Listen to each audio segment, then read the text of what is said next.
ان کے چینل کی ملینز کی ویورشپ میں ایک میرا نام بھی ہوتا ہے کہ میں بھی ان کو پروموٹ کرنے کے لیے یہاں پر موجود ہوں. ہر وہ بندہ جس نے یہ گند پھیلانے والی عورتیں اور شوہر جو اپنی بیوی کی خوبصورتی کو بیچ کے یوٹیوب سے ڈالر کما رہے ہیں، ان کے اکاؤنٹ کو اگر سبسکرائب کیا ہوا ہے، ان کے لیے یہ 2 حدیثیں ہیں، وہ اپنے ذہن میں رکھیں. ان 2 حدیثوں کے بعد بھی اگر وہ اس گند کو ان سبسکرائب نہیں کرتے ہیں تو میدان معاشر میں بھی ان کا ٹھکانہ اسی بندے کے ساتھ ہوگا جس نے اپنی بیوی کی بغیرتی یوٹیوب پہ کروڑوں لوگوں کو دکھائی ہے. وہ حدیث پاک کیا ہے؟ حضور علیہ الصلوۃ والسلام نے ارشاد فرمایا، جب زمین پر گناہ کیا جاتا ہے اور جو بندہ وہاں پر حاضر ہو لیکن اس کو دل میں برا جانے تو گویا کہ وہ وہاں پر حاضر نہیں ہے. اور اگر کسی جگہ پر گناہ ہو رہا ہو اور بندہ وہاں موجود نہ ہو لیکن دور سے اس کو پسند کرتا ہے تو گویا کہ وہ اسی مجلس میں موجود ہے. امریکہ کے کلب کے اندر ڈانس ہو رہا ہے،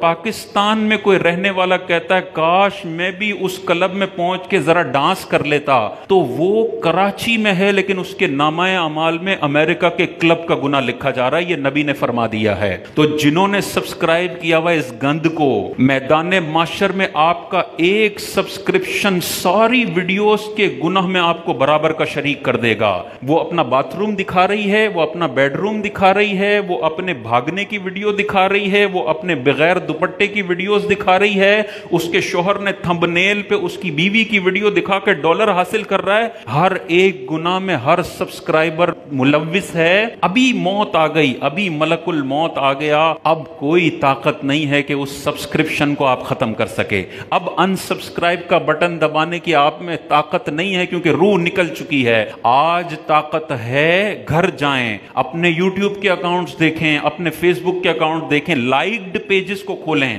آپ کے سامنے آ جائیں گے فلاں گند کو لائک کیا ہوا ہے، فلاں گند کو لائک کیا ہوا ہے، فلاں کو سبسکرائب کیا ہوا ہے. فوراً ان سبسکرائب کریں اور اللہ تعالیٰ سے معافی مانگے، یا اللہ میں نے ان گناہوں کو انڈورس کیا ہوا تھا، ان کی ساری ویڈیوز کا وبال مجھ پر آ رہا تھا، یا اللہ میں تجھ سے معافی مانگتا ہوں، اب میں نے توبہ کر لی ہے، اب میں ان سب کو سبسکرائب کرتا ہوں، انشاءاللہ اللہ تعالیٰ یہ گناہ معاف فرما دے گا. لیکن سرکش اگر ہے اور کہتا ہے یہ مولویوں کی باتیں چھوڑ دو، وہ یہ حدیث ماننے کے لیے تیار نہیں ہے، پھر اس کا انجام بھی انہی ویلوگرز کے ساتھ ہوگا جو یہ بغیرتی سوشل میڈیا پر کر رہے ہیں. دوسری حدیث دیکھیں، حضور علیہ الصلوۃ والسلام نے ارشاد فرمایا، جس نے کسی گناہ کی طرف بلایا، گناہ کی طرف دعوت دی، تو جتنے لوگ یہ گناہ کریں گے سب کا گناہ اس بندے کے نامہ اعمال میں لکھا جائے گا اور ان گناہ کرنے والے کے گناہوں میں کوئی کمی نہیں کی جائے گی. جب سبسکرپشن آپ کرتے ہیں، یوٹیوب چینل سبسکرائب کرتے ہیں، فیس بک کو لائک کرتے ہیں، اس گند کو آپ جب لائک کرتے ہیں تو یوٹیوب اس چینل کو پروموٹ کرتا ہے کہ یار اتنے لوگ سبسکرائب کرتے ہیں اس گند کو،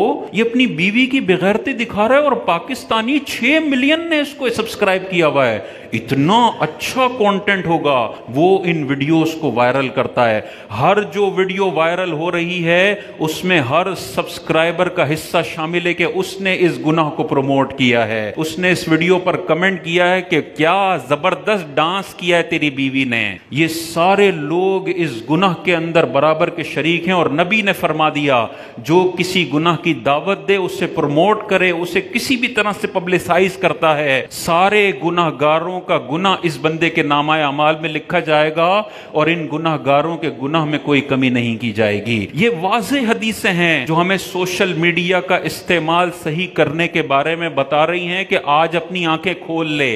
ہم ہیں جو ان کو پروموٹ کرتے ہیں اور ان کو اس دہلیز تک پہنچاتے ہیں. دنیا میں کوئی یہ گند فالو نہ کرے، ان کو ویڈیوز کو لائک نہ کرے، یہ مجبور ہو جائیں گے کہ کوئی انسان کے بچوں والا کام کریں. ہم مجبور کرتے ہیں تو یہ کہتے ہیں یار بیوی کو تیار کر کے بغیر دوپٹے میں دکھائیں تو مہینے کے $4000 ملتے ہیں، اور حلال کام کرے تو $500. یہ تو بڑی شاندار کمائی ہے. یہ $5000 کیوں ہوئے؟ وہ تھمبنیل کے چکر میں سارے پاگل پاکستانی ٹچ کر رہے ہیں. یہ کتنا اچھا تھمبنیل ہے، یہ تھمبنیل ہے.